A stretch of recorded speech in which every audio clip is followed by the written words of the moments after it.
Dating Speaker Martin Romualdez, Congressman ng Leyte at Vice President Sara Duterte, hindi pa pala tapos yung kanilang mga isyu tungkol pa rin sa usaping 2028 presidential election.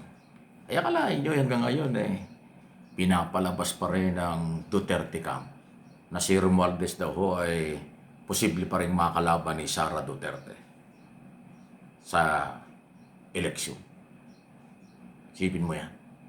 Matapos na durugin, sirain sa isyo ng at pagbintangan sa flood control scam si Romualdez, ngayon dahil sa hindi naman napatunayan at wala pang kasong na ipapail, abay binubuhay na si Martin Romualdez pa rin daw ang posibleng makalaban ni Sara Duterte. So nakita nyo yung mga anggulo na kung inyong aaralin, parang sila din ang nanira kay Romualdez para hindi maging kalaban ni Sara sa 2028. Ngayon, ang hindi nila magiba dahil walang makita until now ang DOJ, DPWS at saka ombudsman ng matibay na ebidensya laban kay Romualdez, aba binubuhay na naman yung posibleng makalaban sa eleksyon. Ganon ang dating. So malinaw, sa aking opinion, iyon ang layunin nila na ikabit talaga si Romualdez sa isyu ng korupsyon para gibain at sinira para sa isyu ng pwedeng makalaban sa eleksyon sa 2028. Ngayong hindi naman nasira dahil until now, hindi ko rin alam. Walang nakitang matibay na ebidensya ang ICI, DOJ, Public Works at mismong Ombudsman. Kasi kung meron silang nakitang matibay na ebidensya, dapat na i-file na nila ang kaso laban kay Romualdez. Ay wala. Kaya ngayon, hindi nakatiis yung mga Duterte camp, ginigiba na naman si Romualdez. Kaya nga sa akin tingin, posibleng sila talaga ang nasa likod ng paninira sa mga Romualdez. Ayun, ha? Opinion ko lang yon at analysis sa nangyayari. Kasi ako nakita ko wala naman yatang plano si Romualdez. Lalo na ngayon na sinira siya sa isyu ng flood control. Idinadawit siya pero walang matibay na ebidensya. Di ba? Ganun ang dating. Dahil si Romualdez po ay mayroong malakas na partido, yung Lakas CMD, na nangungunang political party sa Kongreso. Until now, siya ang pinakamaraming congressman na member ng partido. At alam ng kampo ni Sara Duterte na malakas yung Lakas CMD. Dahil marami ang mga membro sa Kongreso at sa lokal na mga politisyan. Diba? Nag-try silang gibain, sirain, nung hindi masira dahil walang makitang ebidensya. Aba ngayon binubuhay na naman na posibleng makalaban. Hindi naman po yan ang plano ng ibang mga politiko. Mayroong ibang politiko at mga grupong nag-uusap-usap na magkaroon ng koalisyon. Ang Pangulong Marcos, ang kanyang administration sa lehitimong oposisyon na Liberal Party. Kaya hindi pa rin nawawala yung isyu ng Leni Robredo ang pwedeng tulungan at malakas na kandidato. Kung tutulungan niya ng Marcos administration, lalong lalakas yan. Hindi naman Romualdez ang binabanggit bakit ngayon Romualdez na naman ang kanilang gustong palabas at sinisira nila? Diba? Ayun. Okay? So magulo talaga ang linya at galaw nila na atin namang sinusuri, minumonitor at ipinapaliwanag sa inyo. Nakikita natin kung ano ang pinagsimulan nung hindi nila magiba. Ngayon kinakabit na naman. May palak na naman silang gibain. Hindi ako spokesman ni Romualdez. Wala akong pakialam dyan kay Romualdez. Okay?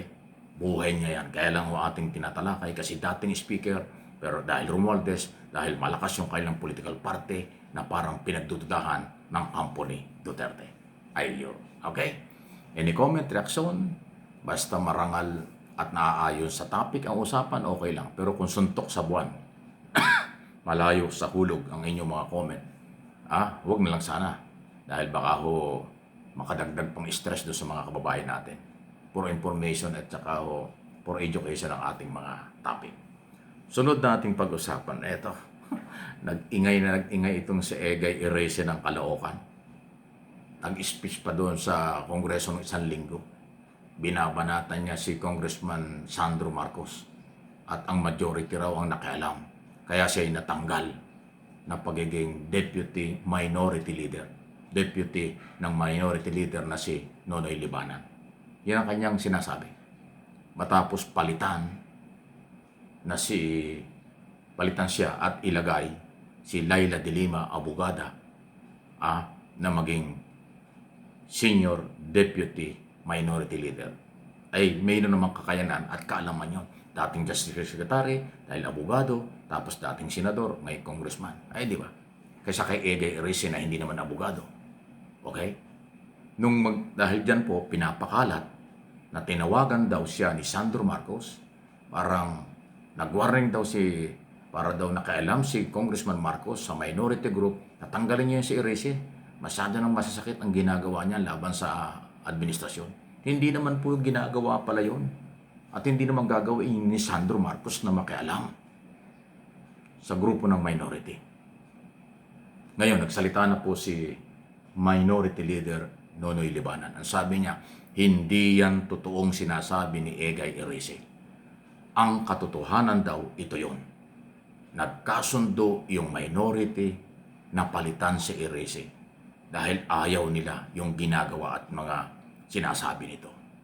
Nagkasundo yung minority group na tanggalin si Erese at ilagay ay si Laila de Lima. Mas magaling, mas karapat-dapat sa pagiging deputy minority group. At sabi ni Congressman Libanan, walang kinalaman ng majority group, walang kinalaman si Majority Leader Sandro Marcos, anak ng Pangulo, kung bakit natanggal si Erese. Naloko na. Kasi ako alam nyo, 10 taon akong naging reporter sa Kongreso. Hindi talaga nakikialam ang majority sa minority. Ang minority group, kung ilan man sila talaga yung naghahalal ng kung sinong deputy, majority leader, sinong may deputy, minority, at sino ang itatalaga nila sa mga komite. Kasi kaya nga minority sila kakaunti. Sa dami ng komite sa Kongreso. So nag-a-assign sila na kung sino-sino ang dapat na sumali dun at mag-participate sa mga hearing bilang kinatawan ng oposisyon. At kung hindi pwede ang minority leader, yung deputy minority leader, yun ang maglilid sa mga committee hearing na magiging oposisyon. Si Egay Erese, minority na nga siya, pero ang dating naman niya ay talagang maka-Duterte. Masyado siyang anti-Marcos, kaliwat kanan. Hindi naman siya abogado. So nakita nila, sandali, mali yung ginagawa mo . Ito yung karapat-dapat, Laila de Lima. Ayun. So, yung congressman ng Caloocan, pinalitan ng kanyang kapartido na Liberal Party na Laila de Lima na walang kinalaman ang majority coalition ng Kongreso. Exclusive palang desisyon ng minority group yun. Mabutit nagsalita na si Congressman Libanan. Supalpal ngayon si Erese. Ewan ko kung anong gagawin niya next week o itong linggong ito. Kung babaguhin niya yung kanyang mga statement. Kakaiba talaga yung Caloocan congressman .